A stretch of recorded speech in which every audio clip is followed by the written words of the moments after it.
ሰላም ጤና ይስጥልኝ። ይህ ከእኔ ጋር እናንብብ የተሰኘው የዩቲዩብ ቻናል ነው። በዚህ የዩቲዩብ ቻናል ላይ ረጃጅምና አጫጭር የሆኑ የልብ ወለድ መጽሐፍትን በትረካ መልክ እናቀርብላችኋለን። በተጨማሪም የግጥም መድብሎችን፣ ቁም ነገር አዘል ቀልዶችንና ሌሎችንም መጣጥፎች የምናቀርብበት የዩቲዩብ ቻናል ነው። ዛሬ በእውቀቱ ስዩም ከጻፋቸው የተወሰኑ መጣጥፎች መካከል የመረጥኳቸውን ይዤላችሁ ቀርቤያለሁ። እንደምትወዱት ተስፋ አደርጋለሁ። ለዚህ ቻናል አዲስ ከሆናችሁ ሰብስክራይብ ማድረጋችሁን አትርሱ። የደወሏን ምልክት ከነካችሁ ቪዲዮ ሲለቀቅ መልእክት ይደርሳችኋል። አሁን ወደ መጣጥፎቹ እንተላለፋለን።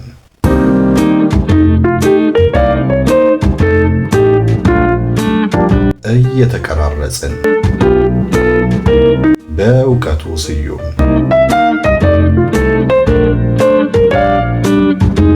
ዘጠና የጎረመስኩበት እንጂ የተወለድኩበት ዘመን አይደለም። ግን የዘጠናዎቹ ሰው ነኝ ለማለት አላቅማማም።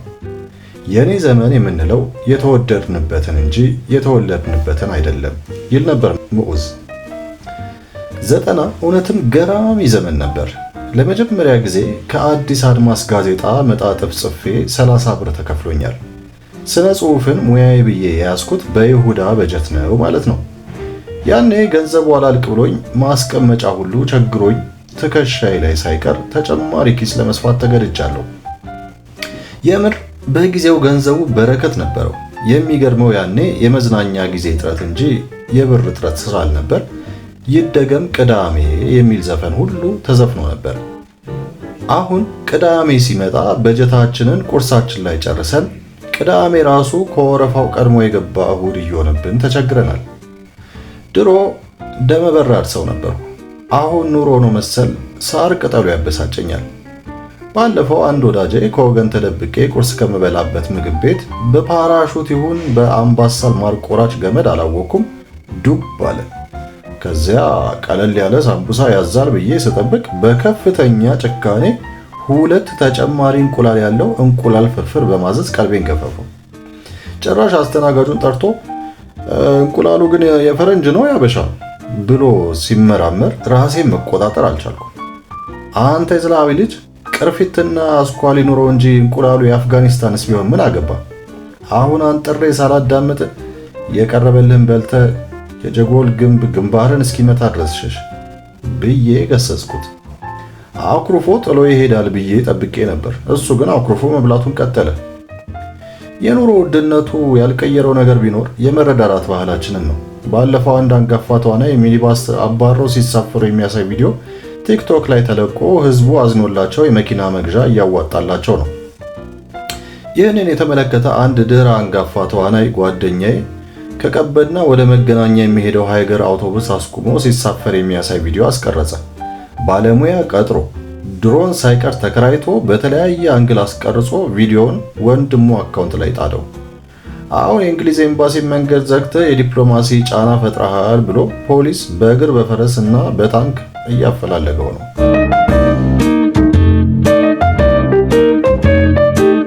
አደራ የሚያስተክዝ ገጠመኝ በእውቀቱ ስዩም።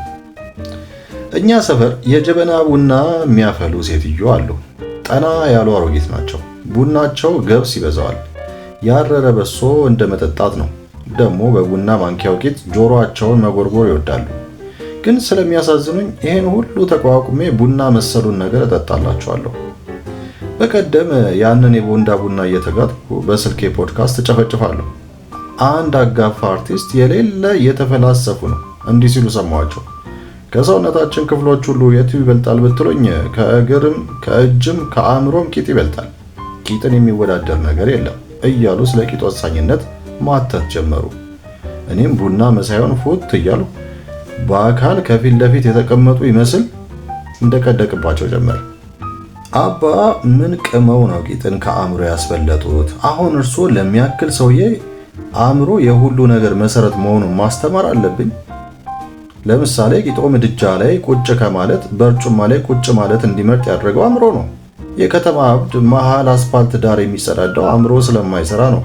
እርስዎ እንደሚሉት ቂጥ ያን ያክል ቀዳሚነት ቢኖረው ኖሮ ፈጣሪ የአካላችንን ክፍሎች ሲያበጅ አናታችን ላይ ያደርገው ነበር። ለማንኛውም የአንድ ሐሙስ ትኩረት ለማግኘት እንዲህ ቂጥ አምባሩ የጠፋ ነገር ባይናገሩ ጥሩ ነው። የሰውየውን ንግግር በዚህ መልክ አፈር ድሜ ካስጋጥኩ በኋላ ከፍተኛ እርካታ ተሰማኝ። አባቴ ድሮ 15 እንጀራ መጋገል የሚያስችል እንጨት ፈልጦ ሲጨርስ ያደርገው እንደነበረው ኮራ ብዬ የመዳፌን አዋራ በመዳፌ አራግፌ በረጅሙ ተነፈስኩ። ወዲያ ሽንቴ ስለመጣ ማዘር ቦርሳዬን እዩልኝ አልኳቸው። ራሳቸውን በሽታ ነቀነቁ። የድሮ ሰው አደራ ጠባቂ ነው። ገጣሚ ሙሉጌታ ተስፋዬ የሆነ ጊዜ ላይ ኮካ ጠጥቶ የተረፈውን ግማሽ ለባለሱቁ አስቀምጥልኝ ብሎት ሄደ።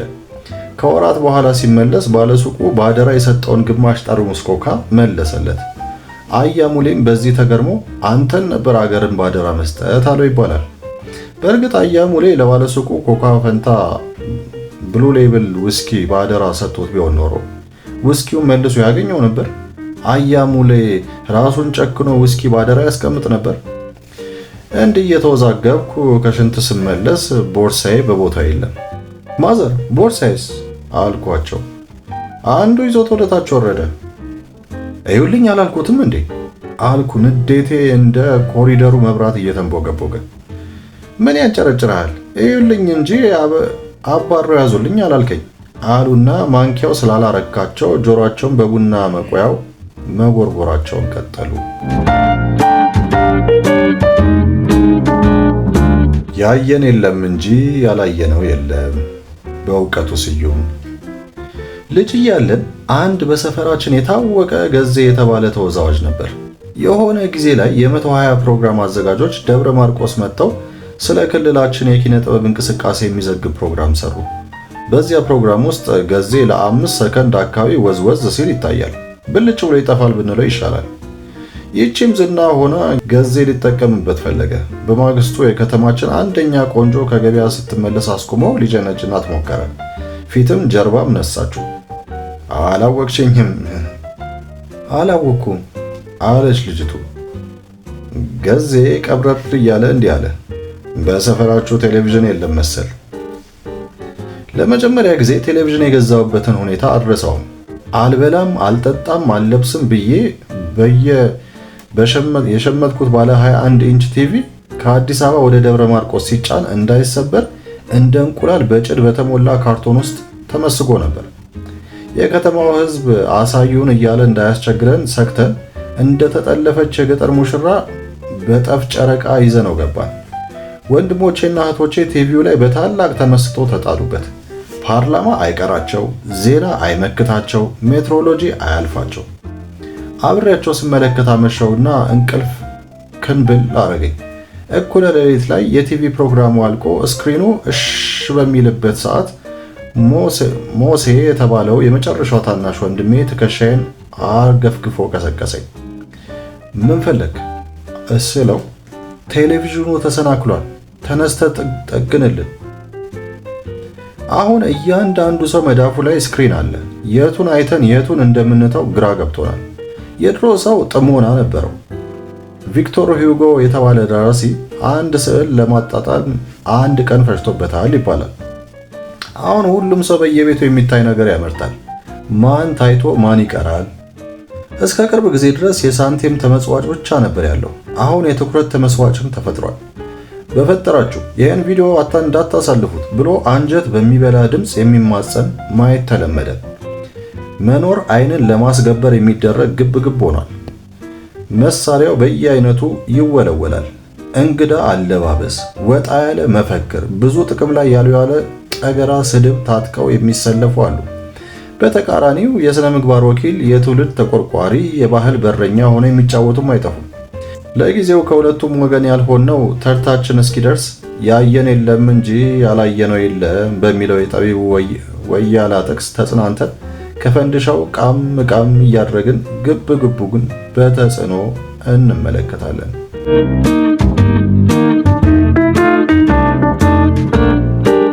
ነጠብጣብ ሐሳቦች በእውቀቱ ስዩም። በዘመን አየር ጫጫታው ከብሮ በጩኸት መሃል ዜማ ተቀብሮ ጆሮ ግንባር ላይ ቤቱን ለመስራት እንዳልፈለገ ወደ ማጅራት አፈገፈገ።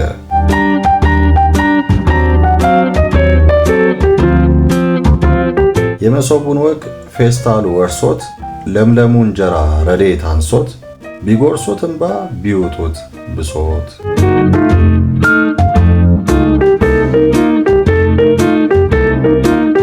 መንገዱ ሁሉ የሚያሰናክል ቁልቁለት ሲያዝል የዳገት ያክል ስኬት በስኒ ላባችን በጋን በወግ ለመሞት ሁሌ እየተጋን መኖር ዘነጋን።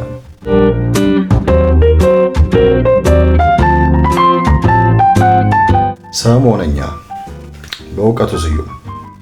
በዚህ ዘመን የቲክቶከሮችን ያህል ህዝብ የማንቀሳቀስ ኃይል ያለው ፍጡር የለም። ለበጎ ዓላማ ካሰለፍናቸው ቲክቶከሮች ተአምር መስራት እንደሚችሉ በቅርቡ ለተራቡ ወገኖቻችን ያሰባሰቡት መዋጮ ማሳያ ሊሆን ይችላል። በእርግጥ ቲክቶከሮች የሚገራቸው ካጡ ከባድ ስህተትም ሊሰሩ ይችላሉ። በእኔ ግምት ቲክቶከሮች በቅርቡ ከሰሯቸው ትልቅ ስህተቶች ዋናው ለአንድ አንጋፋ አርቲስት መኪና መሸለማቸው ነው። እግዜር ያሳያችሁ፣ መላእክት ያመልክቷችሁ። ተሸላሚው አርቲስት በግምት የ70 ዓመት የዕድሜ ባለጸጋ ይሆናሉ። 70 ዓመት መኖር የቻሉት በእግራቸው ከቤት ወደ መስሪያ ቤት ሲቆሰቁሱት ስለኖሩ ነው። ዕድሜ ለቲክቶከሮች። ከዚህ በኋላ ይህንን ወርቃማ ዕድል አያገኙትም። ከዚህ በኋላ መኪና በተባለ የብረት ቀፎ ውስጥ ታሽገው ስለሚውሉ ሆዳቸው ዋዥማ እንደነፋው በሬ ይነረታል። እግራቸው ለሪህ ብቻ ሳይሆን ለዝሆኔ ሊጋለጥ ይችላል። በደም ልገሳ የማይተነፍስ ደም ብዛት ሊጠናወታቸው ይችላል ብሎ መገመት ሟርተኝነትም ሊሆን አይችልም ከቶም። ይህ ብቻ አይደለም፣ የትራፊክ ቅጣት መቆሚያ መቀመጫና መተኛ ያሳጣቸዋል። ሸላሚዎች ከመኪና ጋራ የዓመት የቅጣት በጀት ሊመድቡላቸው የተገባ ነበር፣ ግን አልሆነም። ለአንድ ፊልም የተከፈላቸውን ክፍያ ለትራፊክ አስረክበውት እንደማይገቡ እርግጠኛ ልንሆን አንችልም። ቅጣት በተደጋገመባቸው ቁጥር በደማቅ ነስር የታጀበ ብስጭት አናታቸው ላይ እየወጣ ለደም ግፊት ሊዳርጋቸው ይችላል። ነገሩ በዚህ አያበቃም። ከሌሎች ባለመኪኖች ጋር በሚደረገው እሽቅድምድም ግፊያ ምክንያት የሚሰነዘርባቸውን ስድብ ለመቋቋም ምን ያህል የሥነ ልቦና ዝግጅት አድርገዋል? ይህን ስሰማ እግረኛ ሆኜ ተፈጥሬ እግረኛ ሆኜ እንድሞት የመረጠኝን አምላክ አመሰገንኩ። የኪነ ጥበብ ሰው መኪና መቃብሩ ነው። በታክሲና በአውቶቡስ ስትሄድ ስለ ሰዎች ታውቃለህ። ሚኒባስ ማለት ሚኒ ኢትዮጵያ ማለት ነው። ለመተወንም ሆነ ለመድረስ የሰዎችን ሁኔታና ባህሪ ማስተዋል ያስፈልጋል። መኪና ተሸለምክ ማለት ከህዝብ ጋር ተቆራረጥክ ማለት ነው። ለማንኛውም እኔ እንደ ወንድምና እንዳልተሸለመ ኢትዮጵያዊ እኚህን ተሸላሚ የሚመክራቸው አንድ ነገር ቢኖር ይህ ነው። መኪናውን ሽጠው አሪፍ የስፖርት ጫማ ይሸምቱ። ለዛሬ ይዤላችሁ የቀረብኩት ይህንን ይመስላል። በሚቀጥለው በሌላ ጽሑፍ ተመልሰን እንገናኛለን። ለዚህ ቻናል አዲስ ከሆናችሁ ሰብስክራይብ ማድረጋችሁን አትርሱ። የደወሏን ምልክት ከነካችሁ አዳዲስ ቪዲዮዎች ሲለቀቁ መልእክት ይደርሳችኋል።